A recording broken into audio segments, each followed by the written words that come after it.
medida que Lucas establece el orden cronológico de los eventos en el ministerio de Yeshua, él afirma que Yosef ben Eli, el esposo de Miriam, era el supuesto padre de Yeshua. La palabra supuesto tiene en sí una historia interesante. Yosef y Miriam estaban comprometidos. Para romper ese vínculo se necesita tener un get, una carta de divorcio. Antes de que se unieran como marido y mujer, a Miriam se le dijo que quedaría embarazada del Espíritu Santo y que una parienta de edad avanzada que vive en una aldea lejana tenía 6 meses de embarazo. Miriam organizó rápidamente un equipo de viaje y emprendió en una travesía de 1 semana a la región montañosa de Judea, donde la palabra del ángel fue confirmada milagrosamente. Miriam permaneció con Elisheva por 3 meses y luego regresó a casa con 3 meses de embarazo. Cuando Yosef se enteró, él quiso divorciarse de ella, pero, siendo instruido por el ángel, él llamó al niño Yeshua y lo crió como su hijo. Todos en la aldea de Nazaret supusieron que Yosef y Miriam habían estado juntos antes de su viaje. El rumor de su ilegitimidad siguió a Yeshua hasta su vida adulta. En uno de sus muchos enfrentamientos acalorados con los fariseos, lo ridiculizaron diciendo: «Nosotros no somos nacidos de fornicación», implicando claramente que él sí lo era. El libro de Mateo contiene la otra genealogía presente en los evangelios. Si la respuesta no se puede encontrar aquí, Yeshua no puede ser el Mesías. En Mateo 1:1, en la versión Reina Valera, leemos: Libro de la genealogía de Jesucristo, hijo de David, hijo de Abraham. La palabra libro no es lo que nos imaginamos hoy. Esto es un códice. Lo que Mateo escribió fue un rollo, así como un rollo de la Torá, pero más pequeño. Fue escrito por un levita, un escriba entrenado.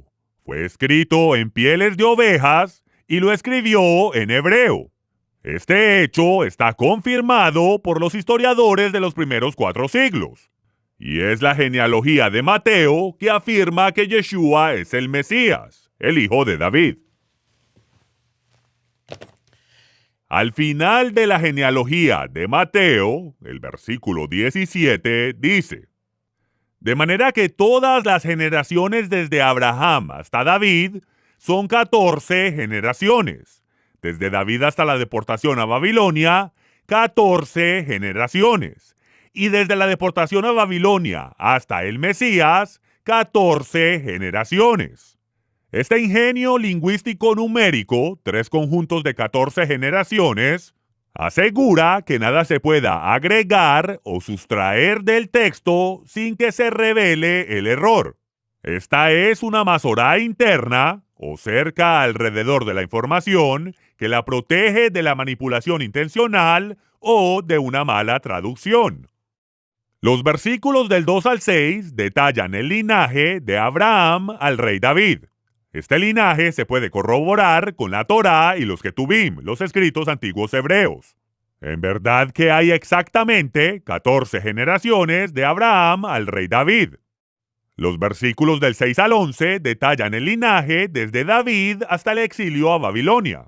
Este linaje también se puede corroborar con los Ketubim.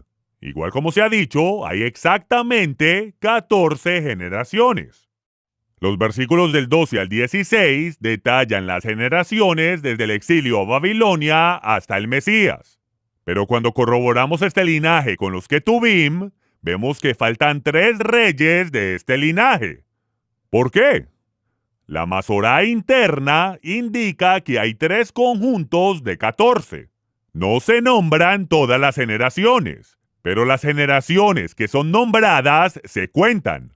Si todas las generaciones fueran nombradas, habrían 17 generaciones en el tercer conjunto. Pero al revisar los Ketubim, vemos que el linaje ancestral del rey David está intacto. Y ese es el punto del linaje. Esta omisión de generaciones es algo común en las escrituras hebreas. Mateo no está rompiendo ninguna regla. En Zacarías 1:1, Zacarías aparece como hijo de Berequías, el cual es hijo de Ido el profeta. Pero en el libro de Esdras, Zacarías aparece como el hijo de Ido, omitiendo completamente la generación de su padre, Berequías. Esta omisión enfatiza que Zacarías estaba en el linaje de un profeta reconocido. Esto no es un error, es una expresión lingüística común en las escrituras hebreas que se emplea cuando la genealogía completa aparece en otra parte. El libro de Esther nos dice que Mordecai o Mardoqueo fue hijo de Yair, hijo de Shimi, hijo de Kish. Más de 400 años de linaje ancestral son pasados por alto deliberadamente porque el punto del linaje es mostrar la relación de Mordecai o Mardoqueo el judío con la desobediencia del rey Saúl al no ejecutar al rey amalecita Agag y su familia. El nombre de Saúl es borrado del linaje. El padre de Saúl, Kish, no tenía la culpa.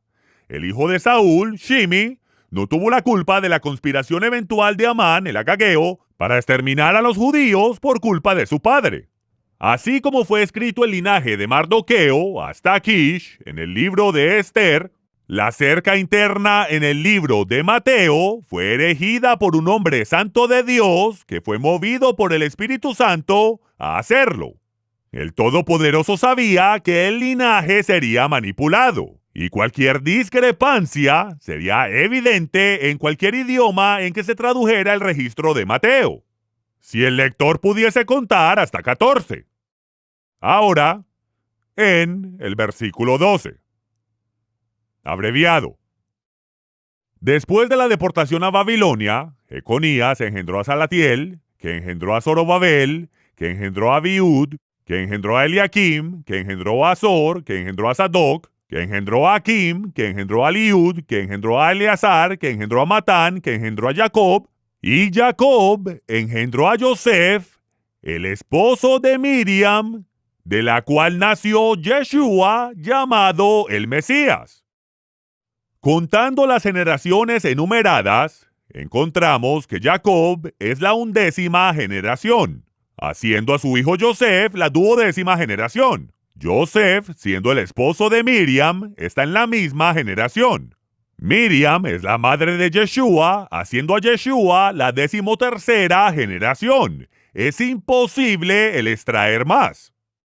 Entonces, según las genealogías de las Biblias cristianas, Yeshua no está relacionado con el rey David y no es un heredero legal del trono. Por lo tanto, no puede ser el Mesías. Y tenemos otro gran problema. Mateo no sabe contar hasta 14. ¿O será que sí?